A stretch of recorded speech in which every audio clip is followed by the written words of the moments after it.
Confusion ही confusion है, solution का पता नहीं। क्या तुम भी सीयूईटी मैथ्स डोमेन के स्टूडेंट हो, लेकिन समझ में नहीं आ रहा कि सीयूईटी के अंदर जहां बाकी सारे सब्जेक्ट्स में 50 क्वेश्चन होते हैं, मैथ्स में 85 क्वेश्चंस क्या कर रहे हैं। साथ में ही मैथ्स का पेपर अगर देखो तो इतने सारे सेक्शंस देखने को मिलते हैं, सेक्शन ए, फिर सेक्शन बी में सेक्शन B1, सेक्शन B2। अरे ये मैथ्स और अप्लाइड मैथ्स में से हमें कौन से क्वेश्चंस करने हैं? क्या हमें सारे के सारे 85 करने हैं?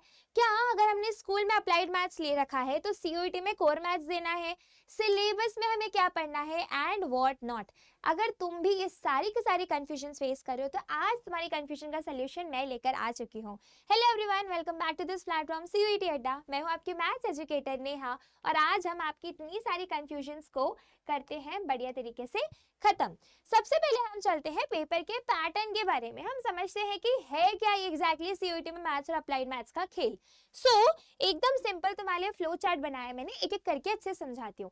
तुम्हारे पेपर में आते हैं 3 sections, section A, section B. Section B में भी सब पार्ट्स होते हैं, 2 section, section B1 and section B2।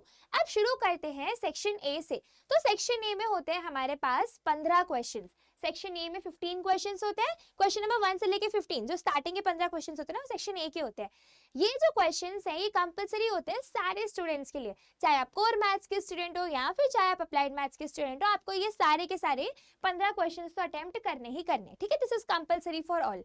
Now 15 questions तो कर लिए, डोंट वरी, आपके एग्जाम में आएंगे 50 ही क्वेश्चन। मतलब पेपर भले 85 क्वेश्चंस का दिख रहा होगा, लेकिन आपको सॉल्व सिर्फ 50 क्वेश्चंस ही करने हैं। अब 50 क्वेश्चन कैसे करोगे? 15 तुमने यहाँ से कर लिया, कितने क्वेश्चंस बचे? अब हमारे पास बच गए 35 क्वेश्चंस। अब कौन से 35 क्वेश्चंस हमें करने हैं?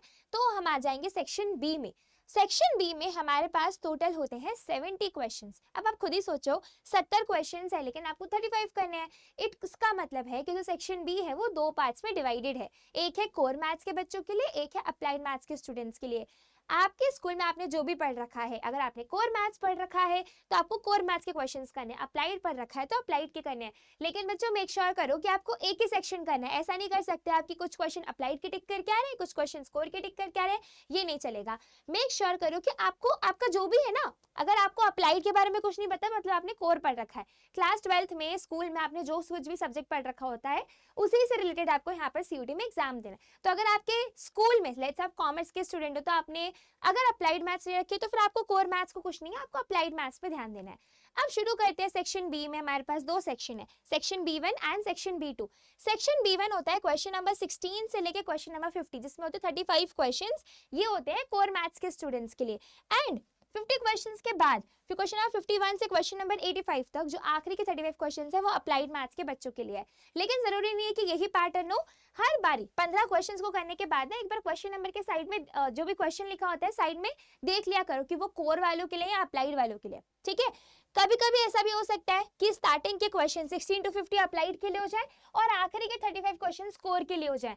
सो प्लीज मेक श्योर करना क्वेश्चन पेपर को अटेम्प्ट करते टाइम की कंपलसरी के बाद जो तुम्हारा सेक्शन है, जो मेन तुम्हारा डोमेन वाला सेक्शन है ना, उसको तुम अच्छे से देख लेना कि वो कोर का है या अप्लाइड का है, ठीक है। लेकिन ऐसे मिक्स क्वेश्चंस नहीं होंगे तो तुम्हें टेंशन लेने की जरूरत नहीं है कि मैम ऐसा तो नहीं कि मैंने 16 से स्टार्ट कर दिया बीच में कुछ अप्लाइड क्या, नो नो नो, ऐसा नहीं होगा। सेक्शन बी नाम ही इस तरीके से इसलिए बना रखा है ना कि अगर B1 है दैट मीन्स ये कोर के बच्चों के लिए। अगर कोर वाले बच्चे ने 16 से स्टार्ट किया है तो उसको बीच में अप्लाइड नहीं मिलेगा, उसको आखिरी 50 क्वेश्चन तक 35 क्वेश्चन यही करने हैं। एंड अप्लाइड वालों को लिए भी सेम ही पैटर्न है, 51 से स्टार्ट करेंगे यहाँ तक जाएंगे। तो अगर आप अप्लाइड के स्टूडेंट हो, ये 15 करने के बाद एक बार देख लो कि तुम्हारा सेक्शन कहाँ से स्टार्ट हो रहा है। अगर तुम्हारा सेक्शन 16 से नहीं स्टार्ट हो रहा है तो डायरेक्टली जाओ क्वेश्चन नंबर 51 पे, यहाँ से तुम्हारा सेक्शन स्टार्ट हो रहा होगा, ठीक है जी। तो आई होप तुम लोगों को पेपर का जो कंफ्यूजन था वो क्लियर हो गया होगा। अब हम आगे चलते हैं सिलेबस में। तो जो सिलेबस हमें दिख रहा है उस सिलेबस में तो इतना बड़ा बड़ा सब कुछ लिखा हुआ है। सेक्शन ए, B1, B2, हमें क्या पढ़ना है, हमारे लिए क्या सेक्शन, कौन सा सेक्शन पढ़ना एकदम सही रहेगा। तो यहाँ पर आ जाओ सबसे पहले cuet.nta.nic.in की वेबसाइट पर। व्हेन यू स्क्रॉल यहाँ पर तुम्हें दिखेगा मैथ्स / अप्लाइड मैथ्स का पार्ट, ठीक है।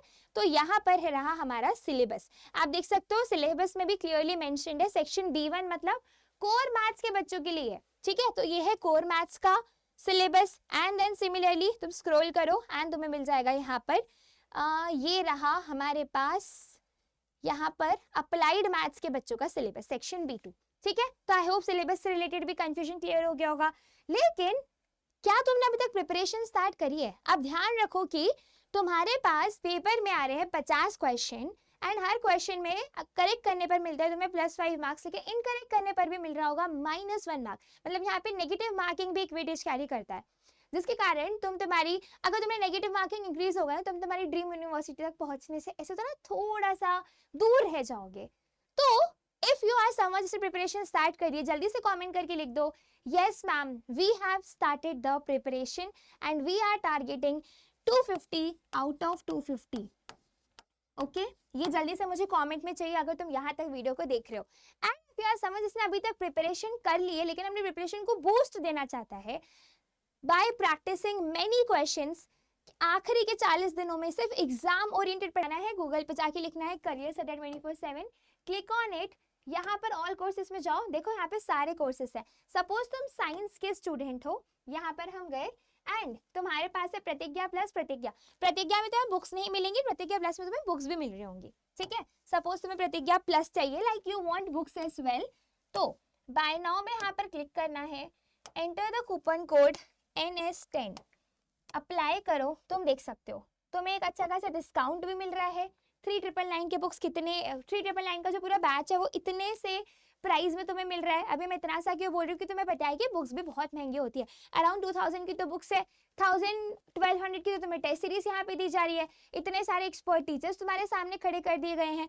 सो you are getting everything that you need for the last moment preparation, ठीक है। तो आई डोंट नो अब तुम्हारे पास क्या एक्सक्यूज रह गया। तुम चाहो तो तुम यहाँ प्रतिज्ञा बैच में भी एनरोल कर सकते हो, किसी बैच में एनरोल कर सकते हो। You can go through the website, एक बार जाके विजिट जरूर कर लेना। Do not forget to use the code NS10 ताकि तुम्हें मैक्सिमम डिस्काउंट भी मिल रहा हो। एंड अगर तुम्हें बैच से रिलेटेड कोई भी क्वेरी, कोई भी परेशानी हो या इन जनरल तुम्हें मैथ से रिलेटेड कोई परेशानी हो तो तुम मुझे यहाँ पर मेल कर सकते हो। I will try my best कि मैं तुम्हारी परेशानी को सॉल्व करूँ और तुम्हारे कंफ्यूजन को क्लियर करूँ। सो इसी के साथ let's end this video over है, मिलते हैं अगले वीडियो में। Till then keep studying, keep hustling.